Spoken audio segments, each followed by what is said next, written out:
Hello there, people of the internet. How is everybody doing today?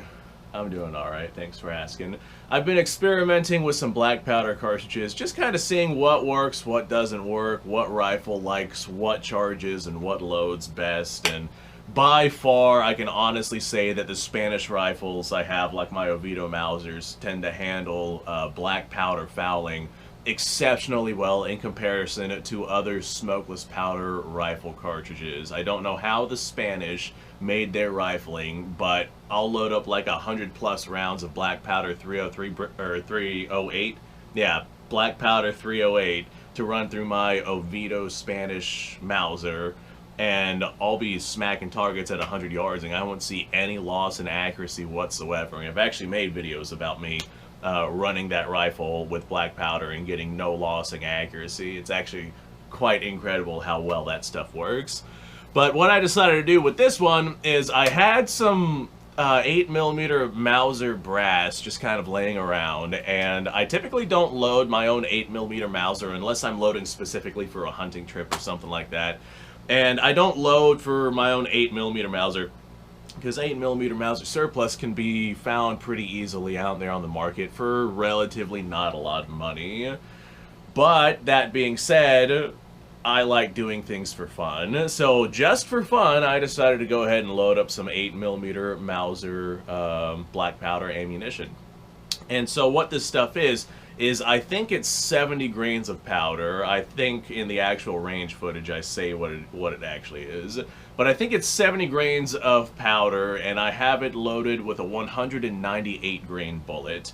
I'm trying to go with your heavier bullets for your black powder loads and 8mm Mauser, just because we're not going to achieve all that much velocity. And so if you want a bunch of energy going downrange onto your target, you use heavier bullets.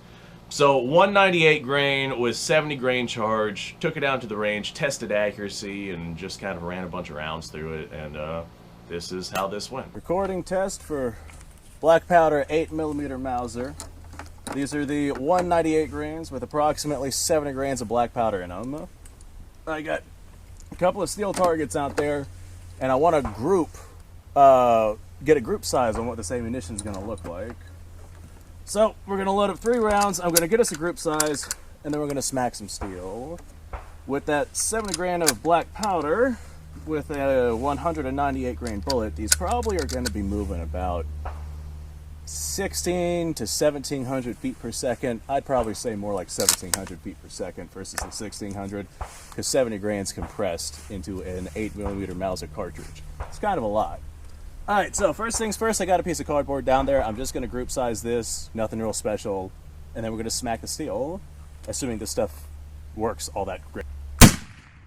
Whew. Well, it fires, and it fires relatively well. Anytime you're loading smokeless powder cartridges with black powder, if you have an old military surplus rifle, if you zero your rifle out for 500 yards, for some reason it always seems to hit at point of aim. So if you're doing what I'm doing, then that's a pretty good reference point. I don't see anything wrong with the brass. All that looks good. This here's once fired brass. Some of it's twice fired, I guess. Alright, there's one round. Let's go ahead and get another round in. Now normally, as black powder fouls the barrel, you lose accuracy. However, I know on Spanish Mausers, they handle black powder exceptionally well. So a lot like your old school Lee Metford rifles. Those will also handle black powder fouling really well. Well, I have no idea how well this Turkish Mauser is going to handle it, so we're kind of experimenting with that together. Alright, there's 3 shots on our cardboard target. I'm going to go ahead. Ooh, that was hot. And black powder smells really bad. And the wind is not in our favor. I'm going to go ahead and load up and fire at some steel targets out there now. These bullets are, I think that they're lead core, but they're also pulled Ethiopian and Egyptian surplus, so they might be steel core for all I know. But hopefully we won't have any issues with ricochets out here. So I'm going for a long-range target. I say a long range, it's probably about 50 yards approximately, give or take. I think we smacked it. I can't tell because of all the damn smoke. But I heard something go thwop, Let's fire again. Yep, we're definitely smacking it. I saw it just shower everything with shrapnel down there after that second shot. One more time, why not? We'll go for the long range one again. It's hard to see my sights because the target down there has a black backdrop, and these sights already suck. The smoke already sucks. Alright, so I'm not seeing any issues with the brass, no signs of overpressure, obviously. This is a smokeless powder rifle that we're firing black powder through. We got a little tiny target out there. It's like a 3-inch gong, probably about 25, maybe 30 yards. I'm gonna see if I can hit it with this thing. We're probably starting to foul the barrel. This is about the time where you would start seeing accuracy loss. I've shoved probably about 15, maybe 20 rounds through this rifle so far. Did some preemptive testing just to make sure this thing would go off. But now's about the time where we would start seeing a loss in accuracy, which is one of the reasons why I wanted to group size this thing before we saw that happen. So assuming that we actually see a loss of accuracy with the type of rifling in this Turkish rifle, we might not hit that little target there, but I'm going to try. Aha! We did hit it. Alright, maybe we're not losing as much accuracy as I thought. So a little 3-inch gong has officially been nailed. We got a 6-inch plate down there, about 25 yards. I'm going to smack that one. That one's been smacked and has officially disappeared. Well, the only target I have out there now is another 6-inch plate at about that 50 yards. We're going to nail that one again, I guess. Aha! That was a good solid hit on that one. And now I can't see it. Okay, I can't see it because it's gone. Alright, solid pass from the black powder 8mm Mauser stuff. I'm going to go grab the cardboard. We're going to see how well it groups. Alright, here's our group size. 1, 2, 3. That's about, I don't know, an 1.25 spread right there. So I'm pretty pleased with that group size. I'm actually very pleased with that group size. I was definitely expecting worse. Now that we've fouled the barrel a bunch, I'm going to set this back out there, do another 3 rounds, and we're going to see if we increase our group size, which is very common with black powder through a rifled barrel. I'm actually very excited for how well this black powder 8mm Mauser is working. Yeah, it looks like it's doing good. Yeah, I think it's working very, very well. My cardboard target's kind of fallen over, but I think I could still make that work. The way I see it, if I can manage to get, say, 50 rounds before we lose any real accuracy with this rifle, I'll be pleased. Fingers crossed. Alright, I'm going to group size this again. Let's see what we're looking at. There's one shot.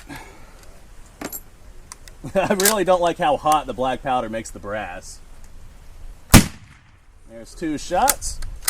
I also don't like how the black powder hurts my lungs. Yeah. Alright. We're going to grab that cardboard down there. We're going to see what kind of group size we got. And that should be pretty definitive on how much of accuracy loss we're going to have with this rifle with black powder fouling. Alright, black powder fouling has definitely taken a toll on our accuracy. We got 1, 2, 3 rounds. That's probably about a 3-inch group now.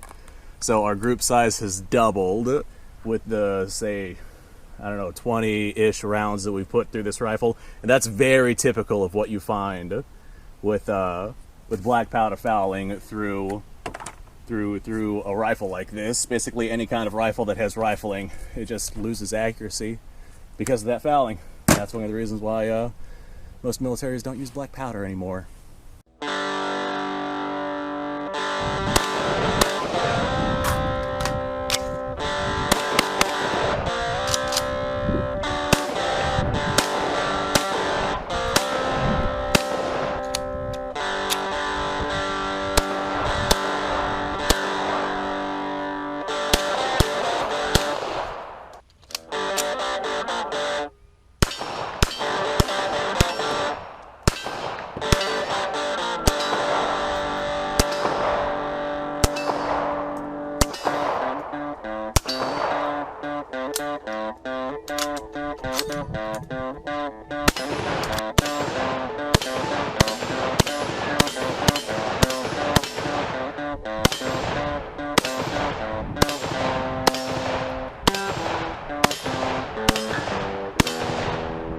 Been a little while since I've done this.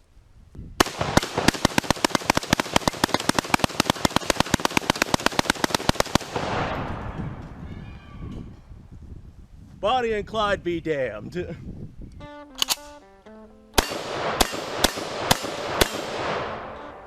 poor man's Garrett.